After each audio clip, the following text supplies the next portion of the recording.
गांव के किनारे एक छोटा सा घर था जहां अली अपनी मां के साथ रहता था। अली बहुत मेहनती और ख्वाब देखने वाला लड़का था।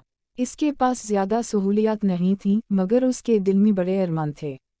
वो हर रोज़ स्कूल जाने से पहले अपनी मां की मदद करता, पानी भरता और घर के छोटे मोटे काम निपटाता। अली का ख्वाब था कि वो बड़ा होकर उस्ताद बने, ताकि अपने गांव के बच्चों को मुफ्त तालीम दे सके। इसे मालूम था कि तालीम ही वो रोशनी है जो अंधेरों को ख़त्म कर सकती है। स्कूल में वो हमेशा पहली कतार में बैठता और पूरी तवज्जो से सबक सुनता। अगर इसे कोई बात समझ ना आती तो वो शर्माने के बजाय फ़ौरन सवाल पूछ लेता।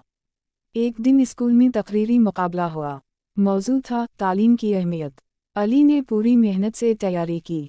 रात को वो मध्यम रोशनी में खिड़की के पास बैठकर अपनी तकरीर याद करता रहा। उसकी मां इसे देखकर मुस्कुरा रही थी, क्योंकि वो जानती थी कि उसका बेटा एक दिन ज़रूर कामयाब होगा। मुकाबले के दिन अली के दिल की धड़कन तेज़ थी, मगर उसने हिम्मत नहीं हारी। जब इसका नाम पुकारा गया तो वो एतिमाद के साथ स्टेज पर गया और पूरे जोश व जज्बे से तकरीर की। इसके अल्फाज सादा थे मगर दिल से निकले हुए थे। इसने बताया कि तालीम इंसान को अच्छा शहरी और बेहतर इंसान बनाती है। नतीजा आया तो अली ने पहली पोजीशन हासिल की। पूरा हाल तालीम से गूंज उठा। इसकी आंखों में खुशी के आंसू थे। इस दिन उसे यकीन हो गया कि मेहनत कभी ज़ाया नहीं जाती।